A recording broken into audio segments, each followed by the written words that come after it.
ज़िंदगी का total span 70-80 साल होता है।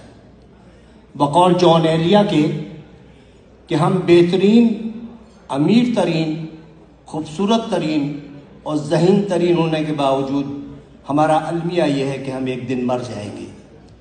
हमें यह सोचना चाहिए कि हम तमाम दुनिया की नफ़रतें एक दूसरे के साथ इसी दुनिया में छोड़ के जाएंगे, और जो हम जिस औलाद के लिए बहुत ज़्यादा करते हैं वो औलाद हमें थोड़े दिन बाद दीवार पे लटकाएगी, उसकी औलाद हमें स्टोर में रख देगी, और जब चौथी नस्ल आएगी तो हम गार्बेज कर दिए जाएंगे।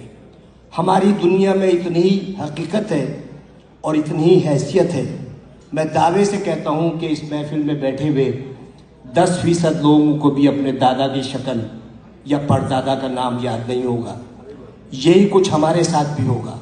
हम लाख दुनिया में फन्ने खान बने रहें, हम लाख दुनिया में ये कहते रहें कि वो आगे क्यों बढ़ गया, वो पीछे क्यों हट गया, लेकिन यकीन जानिए अल्लाह ताला ने जहाँ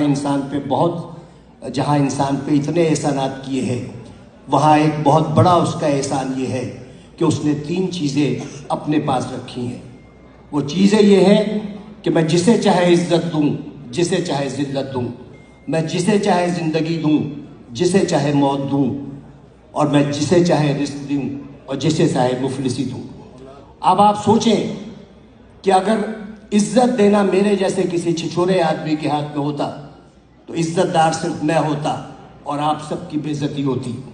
अगर रिस्क देना मेरे जैसे किसी आदमी के हाथ में होता तो मेरे गोदाम भरे होते और आप सब भूख से मर रहे होते।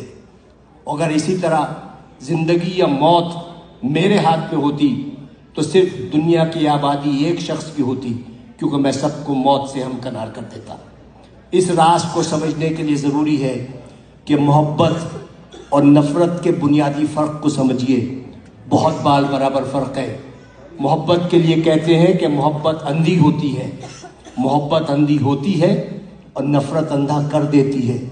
मोहब्बत चूँकि पैदाइशी तौर पर अंधी होती है, लिहाजा वो जीने का हुनर जानती है, और नफ़रत के सफ़र में आप आधे वक्त बीना होते हैं और बाकी वक्त नाबीना होते हैं। तो उन्हीं शाहराहों पर जिस पर आप मोहब्बत का हाथ पकड़े दीवानावार चले जाते हैं, नफ़रत की आग में जलने लगते हैं और अपनी ही लगाई हुई आग में भस्म हो जाते हैं। तो नफ़रत का कोई स्कोप नहीं है। आइंदा आने वाले वक्तों में आपकी नस्लें ये याद नहीं रखेंगी कि आपने कितने लोगों से